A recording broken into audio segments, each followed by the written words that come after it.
stetoskop? Betul ya. Jadi mau apapun pemeriksaan yang akan teman-teman lakukan itu diawali dengan pemeriksaan tanda-tanda vital ya. Jadi kita butuh stetoskop, terus kita butuh tensi, kita juga butuh alat pengukur suhu ya. Nah di sini juga ada refleks MR ya. Nah refleks MR ini biasanya kita gunakan untuk ngecek refleks di area patella ya, terus Achilles, tricep, bicep itu kita cek di pemeriksaan fisik pagi ya, dari jam 7 sampai jam 2. Jadi kalau misalnya Bu ada apa-apa bisa hubungi saya. Boleh tahu namanya siapa? Saya Iya, kan terus. 5 Oktober 2003. Saya boleh lihat geraknya, misalnya ini pasien rawat inap ya. Oke, sesuai ya Bu ya. Jadi kita di situ ada validasi ya, mengenalkan identitas perawat dan juga kita tanyakan identitas pasien serta validasi. Nah, itu kita anamnesa. Ibu ada keluhan hari ini Bu? Enggak ada. Ngapain datang? Nyeri, ya saya nyeri di bagian lutut, gitu ya. Saya nyeri di bagian persendian saya nih kayak linu-linu atau gimana, ya. Nah, kalau misalnya pasiennya mengeluh nyeri, berarti kita anamnesa dengan TQRS test. Ya, nyerinya seperti apa, ya? Nyerinya di mana? Ya, terus nyerinya itu ketika apa? Waktunya biasanya berapa lama nyerinya dan juga skalanya berapa? Ya, itu TQRS-nya teman-teman pakai untuk melakukan anamnesa. Setelah anamnesa, di situ kita juga baru menjelaskan apa sih yang akan kita lakukan, ya. Baik Bu, kalau begitu karena tadi Ibu mengeluh ada nyeri ya Bu ya. Jadi hari ini saya akan melakukan pemeriksaan fisik untuk melihat apakah ada masalah di area persendian atau tulang tubuh gitu ya, untuk memastikan kira-kira pemeriksaan apa yang nanti lebih yang akan cocok untuk dilakukan untuk Ibu. Oke, jangan bilang ke pasien, Bu saya melakukan pemeriksaan fisik sistem muskuloskeletal. Wah gaya banget ya, pasiennya nggak akan paham apa itu muskuloskeletal gitu ya. Jadi jelaskannya untuk memeriksa apakah ada gangguan di bagian persendian Ibu atau di bagian tulang tubuh ya Bu ya. Ibu bersedia Bu? Bersedia. Oke, kalau gitu saya siapkan alat dulu ya Bu ya. Oke. Nah misalnya duduk aja ya. Ada kursi. Nah kita siapkan alat nih. Berarti alatnya tadi aja yang dibawa, jadi sebanyak-banyak. Berarti yang pertama kita privasi klien pasti ya, privasi klien, pencahayaannya gitu ya. Nah terus tadi lupa ketinggalan apa? Ada yang lupa disampaikan? Kontrak waktu ya, kurang lebih nanti saya akan minta waktu Ibu 15 menit ya Bu untuk pemeriksaan ini. Langsung dilakukan tanda-tanda vital. Ada yang masih belum bisa melakukan ngecek tanda-tanda vital? Udah dong ya, udah pada lulus praktek ya. Udah di rumah sakit. Praktek udah kan ya katanya? Udah. Nah berarti kita langsung aja ya, nggak usah tanda-tanda vital ya. Iya. Nah yang pertama kita lihat bentuk tubuh pasien ya di inspeksi. Jadi ingat mau itu pengfis, muskulo, syaraf, pernapasan, ya kardio, tetap kita melakukan 4 teknik ya. Ada inspeksi, palpasi, auskultasi, perkusi. Ya 4 teknik itu kita gunakan. Nah sekarang berarti mulai dari inspeksi. Biasanya kita inspeksi apa? Bentuk tubuh pasien. Kalau misalnya pasiennya berjalan, kita lihat jalan pasien gimana, gitu ya, simetris atau tidak. Ya misalnya pasiennya datang ke poli nih, itu seperti apa? Ya terus bentuk bahunya nih normal atau tidak, atau misalnya miring, gitu ya, atau misalnya ternyata ketika berdiri, bisa berdiri ternyata dia agak miring, gitu ya. Nah itu yang harus kita curigai. Itu cukup sebagai data inspeksi aja ya. Kayak misalnya, postur tubuhnya terlihat ibunya agak membungkuk, mungkin ada rasa nyeri, gitu ya, tadi karena dia nahan nyeri. Oke, nah sekarang setelah inspeksi kita mulai masuk ke palpasi. Nah, di sini nih, dulu tapi baliknya ke sana, biar yang lain bisa ngeliat. Nah, ini dia. Nah, yang pertama di sini kita mulai melakukan pemeriksaan dari area leher ya, area leher ke area punggung. Nah, yang pertama di sini kita bisa cek ya posisinya. Yang dari sini pindah ke sini aja dulu, biar kelihatan. Nah, tangan kita posisinya kayak gini. Jadi yang dua di depan, yang satu, yang dua lagi di depan, jempolnya seperti biasa posisinya gini ya. Jadi nanti kita kita masuk ke leher pasien. 2 jari tadi di punggung, 2 jari menyusuri area leher ya. Nah, jempol ini meraba atau mempalpasi area tulang belakang ya. Nah, kita susuri. Apa yang kita lihat di sini, kita tanya, Bu ada nyeri Bu? Ada. Nanti kita lihat juga ada benjolan atau tidak ya. Dan juga kita lihat kesimetrisan tulang belakangnya, dia lurus atau miring gitu ya. Itu yang teman-teman harus perhatikan ketika melakukan palpasi di area leher ya. Oke, kalau sudah selesai, teman-teman di sini langsung susuri ke area trapezius ya, punggung ya. Disusuri. Ada nyeri Bu? Ya, ini disusuri. Ditanyakan ya ada nyeri atau tidak, terus ada benjol atau tidak ya. Nah, setelah itu tadi kan udah disusuri ya. Sekarang ke area aksila. Caranya Ibu bisa diangkat tangan kiri. Nah, yang satu pegang bagian trapeziusnya ya, bahunya. Yang satu melakukan palpasi ke area aksila. Ada nyeri Bu? Oh, geli. Oke. Sama ya, satu lagi ya. Oke. Sama ya, ini di atas. Yang satu pegang di area tubuhnya, yang satu dia melakukan pakai jari-jari. Pakai jari-jari di bawah. Ya. Itu ya. Oke. Nah, sekarang mumpung lagi di belakang, sekaligus kita palpasi area tulang belakangnya. Tadi mulai dari leher ke area trapezius ya, punggung, terus ke tulang skapulanya ya, kanan dan kiri. Sekarang baru kita palpasi ke area tengah. Ya, enaknya kita posisinya dari sini lurus ya, lurus. Nah, kita pakai jempol Bu. seenaknya teman-teman sebetulnya ya untuk ngeceknya. Bisa pakai jempol atau misalnya enaknya saya kayak gini Bu, disusuri gitu ya dari berapa jari. Geli kayak Mas Dana ya. Nah, terus satu lagi, kalau misalnya teman-teman nggak yakin, misalnya karena baju pasiennya ini tebal gitu ya, terus susah untuk ngeceknya, bisa teman-teman untuk buka baju pasiennya, tapi minta izin dulu ya, jangan langsung buka ya. Nah, Kasih cek. Nah, kita lihat lurus atau tidak. Nah, keabnormalan tulang belakang ada apa aja? skoliosis. Skoliosis itu yang kayak gimana? Oke, Kifosis. Kifosis itu yang kayak gimana? Bungkuk, betul. Setelah kifosis ada apa lagi? Lordosis. Lordosis yang kayak gimana? Lordosis Oh, enggak, ya dia kebalikan kifosis. Skoliosis yang Hiposkoliosis baru ya, skapulanya gini. Ya, makanya tadi kita cek skapula. Ya, paham ya sampai sini ya? Jadi pemeriksaan leher, terus turun ke area punggung, terus ke area skapula kanan dan kiri, baru palpasi di bagian tulang belakang. Ya, oke? Oke, baik Bu, bisa balik lagi. Saya belum duduk lagi, ya. Nah, duduk. Tadi sudah palpasi, jadi sekaligus ya, inspeksi sudah, palpasi sudah. Nah, sekarang masih dipalpasi, tapi kita akan melihat kekuatan otot pasien. Ya, ada yang tahu cara menilai kekuatan otot? Ada berapa poin? 5 poin. Kalau 6 itu apa? GCS ya. Nah, sekarang caranya, kalau misalnya pasiennya bisa duduk, pasiennya bisa duduk ya. Pasiennya minta duduk, pasiennya minta, kita minta pasien untuk angkat tangan. Ibu bisa diangkat tangannya. Ibu nanti tahan tekanan dari saya Bu ya. Sasa. Nah, ini kita kasih poin 5 ya, karena tadi pasiennya bisa menahan ya. Nah, sekarang coba turun lagi naik. Ibu bisa angkat tangannya. Angkat. Nah, ketika saya pegang, langsung jatuh.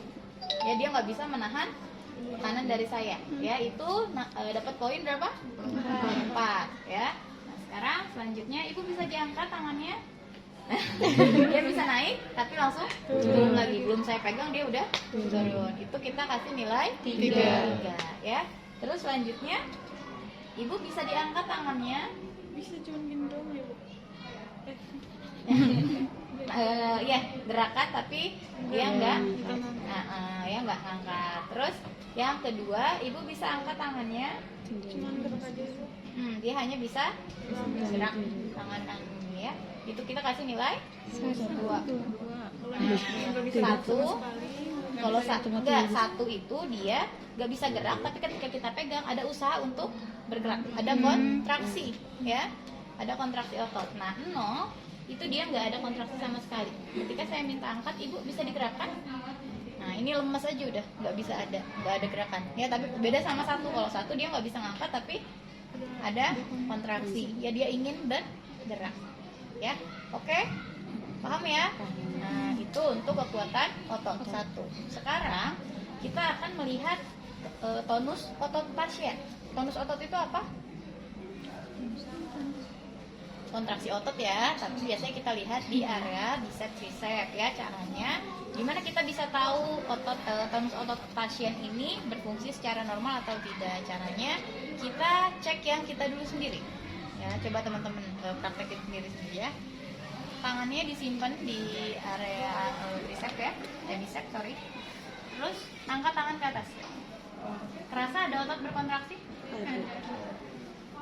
Ada ya, tonus ototnya gerak ya. Nah, kalau misalnya kita udah tahu, oh gini loh rasanya kalau misalnya tonus otot itu dia berkontraksi. Nah, sekarang baru kita praktekkan ke pasiennya ya.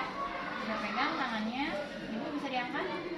Nah, kita bisa merasakan ada nggak pergerakan atau tonus otot pasien ya. Nah, itu pemeriksaan untuk tonus otot. Oke, cukup naik.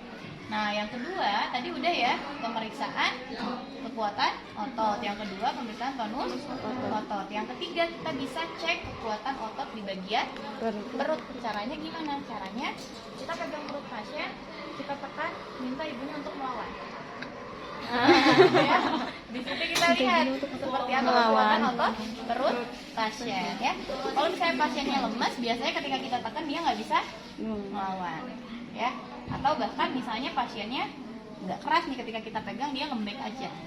Seperti ya gitu lah, misalnya yang perutnya buncit dia nahan perut ke dalam. Nah itu otomatis ototnya masih berfungsi dengan baik ya. Beda dengan yang otot perutnya sudah tidak berfungsi, dia nggak bisa nahan perut, jadi gelambir aja ya. Paham ya? Paham. Nah tadi kalau sudah ke bagian perut, kita akan melakukan pemeriksaan di area tangan. Kalau tadi kan di bagian punggung cuma sampai skapula ya. Nah sekarang ke bagian tangan, tadi sikutnya udah. Nah sekarang sikutnya udah, tonusnya udah. Sekarang ke bagian sikut. Nah caranya pakai 2 tangan ya. Jadi 1 tangan kita pegang, ibu dilemesin aja. Yang satu lagi kita raba atau palpasi di area sikut. Ibu ada nyari bu?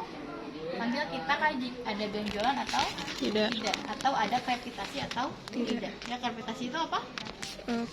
Retakan ya. Curigai ada fraktur. Lagi tadi misalnya pasiennya mengeluh nyeri di area persendian, berarti kita harus cek di area sendi-sendinya ya. Gak ada nyeri ya bu. Sekarang pindah ke tangan yang satu lagi, sama ya. Ibunya dilemesin aja.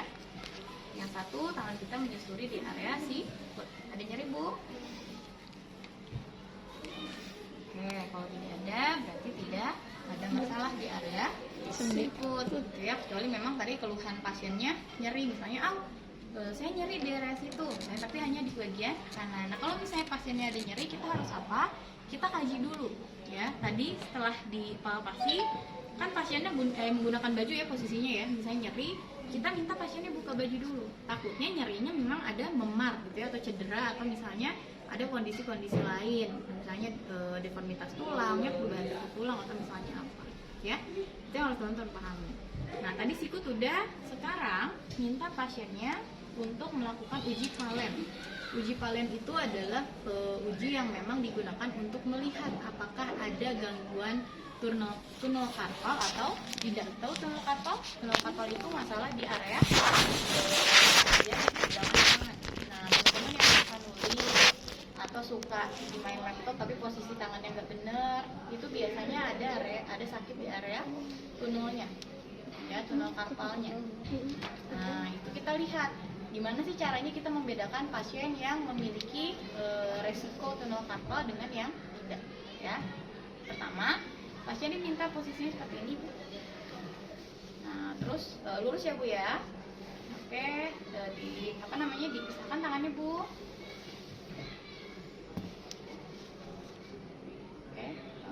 menunjukkan tangannya, terus minta pasiennya untuk menekuk tangan. Ini nah, cek. Nah, kita tunggu selama 60 detik. Ya, 60 detik. Kalau misalnya ternyata 60 detik ketika posisi seperti ini pasiennya mengeluh ada kesemutan tapi di area sini ya, itu beresiko pasiennya ada tunnel karpal ya. Tapi kalau misalnya kesemutan atau nggak enaknya di area sini cuma pegel ya, tunnel karpal itu bukan di area sini yang sakitnya, tapi di area tangannya ya, dia kesemutan ya. Pegel ya. Oke, saya sudah 60 detik ya. Jadi dikatakan tunnel karpal itu ketika ada nyeri atau kesemutan di sebelum 60 detik atau setelah 60 detik ya. Nah, setelah itu Ibu bisa diluruskan tangannya. Diluruskan, kita lihat kesimetrisan panjang tangannya. Gitu ya, apakah panjang sebelah misalnya atau misalnya seperti apa ya. Nah, dicek. Nah, terus setelah diluruskan, kita minta pasiennya untuk menggerakkan tangannya. Ibu bisa digeser ke kanan. Gini. Nah, luruskan lagi ke atas, Bu. Ke bawah lagi. Ya. Nah, itu ya kita periksa dari persendian di area tangan tadi selain tunnel karpal ya. Nah, setelah itu apalagi yang harus dilihat? Di sini ada pemeriksaan selain valen tadi ya, ini masih di tunnel karpal. Tapi caranya kita akan minta pasien untuk menekuk tangannya. Ya, normalnya kan tekukan tangan ini bisa sampai bawah ya. Nah, tapi pada pasien-pasien dengan tunnel karpal ini biasanya tidak bisa menekuk area tangan dengan maksimal. Ya. Nah, nanti kita akan simpan tangan untuk menentukan pasien ini bisa nilep atau enggak tangannya ya. Nah, caranya, nah di sini kan ada otot ya. Coba teman-teman susuri semua di situ. Ada ya? Nah, kita susuri area otot itu, terus kita simpan tangan di sini. Ya, tangan pemeriksa, minta pasiennya untuk menekuk tangannya. Nah, kalau misalnya dia bisa menggapai jari kita sebagai pemeriksa, kita tahu bahwa posisi tangan dia bisa menekuk dengan maksimal ya. Nah, setelah itu, kalau misalnya kita udah tahu, cara yang kedua adalah minta pasiennya melemaskan tangannya ya, posisinya kayak gini. Kita ketuk atau perkusi selama 3 kali. Kalau misalnya tunnel karpal, ketika kita lakukan perkusi tadi, itu biasanya langsung terasa kesemutan ya di bagian pergelangan atau telapak tangannya. Ya, jadi tadi caranya untuk menentukan lokasi tekukan bisa kita pakai lokasi tangan kita tadi saat mengecek kondisi kesimetrisan kaki tangan pasien ketika menekuk. Ya, paham sampai di sini ya? Oke, jadi tadi untuk muskolo kita simpulkan dulu sampai tangan. Mulai dari Inspeksi. apa aja yang diinspeksi? Pertama dilihat posisi tubuhnya, Postur Postur tubuhnya, tubuh. cara berjalannya, ya. Terus Palpasi. dari area mana? dari leher, Dari leher, area punggung, Terus skapula, tulang tulang belakang, belakang, di tulang belakang, ke depan, ke tangan, tangan. Ya, yang di tangan apa aja yang dicek? kekuatan kekuatan otot, tonus otot, tadi tenan, Habis itu langsung ke perut. ke perut, Area perut, Habis itu terus sikut, sikut, sikut, terus yang valen tadi. alen sama cek ini. kapal yang kedua. Ya. Oke, paham ya? Nah, sekarang kita turun ke area ekstremitas bawah. Bawah. Gampang ya, kalau ini dijadikan ujian gampang kan ya? Ya, bangun Neng. Sip. Ya. Nah, ekstremitas bawah. Ya. Nah, ekstremitas bawah, yang pertama kita inspeksi ya, karena tadi misalnya pasiennya berdiri, jadi kita nggak bisa menginspeksi secara lengkap ya, kayak di bagian ekstremitasnya. Inspeksi di sini lihat bentuknya seperti apa ya, ada deformitas atau tidak, terus ada luka atau tidak ya, warna kulitnya seperti apa, merata atau tidak, ada luka bekas operasi atau tidak ya. Nah, terus kita lihat juga di sini bentuk kakinya ketika pasien disuruh lurus. Bapak bisa diluruskan kakinya. Nah, kita lihat posisinya, apakah bentuknya O atau bentuknya X ya. Nah, itu biasanya karena terjadi karena ada gangguan atau kerusakan perubahan bentuk tulangnya, deformitas. Ada yang tahu itu gara-gara apa? Misalnya yang dari lahir. Polio bisa ada Ada yang komunitas. dari baginya karena misalkan di gedung gitu Bu ada.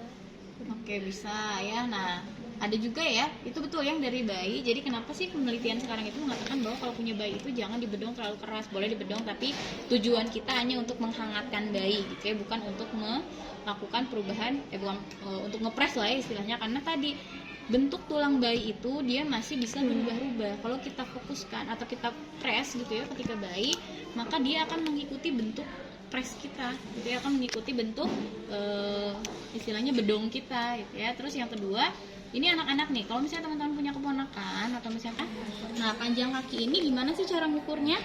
Kita butuh udah ada Medline ya. Medline ini kita ukur dari Myleus. Tahu Myleus mana? Di sini Bu. Di sini.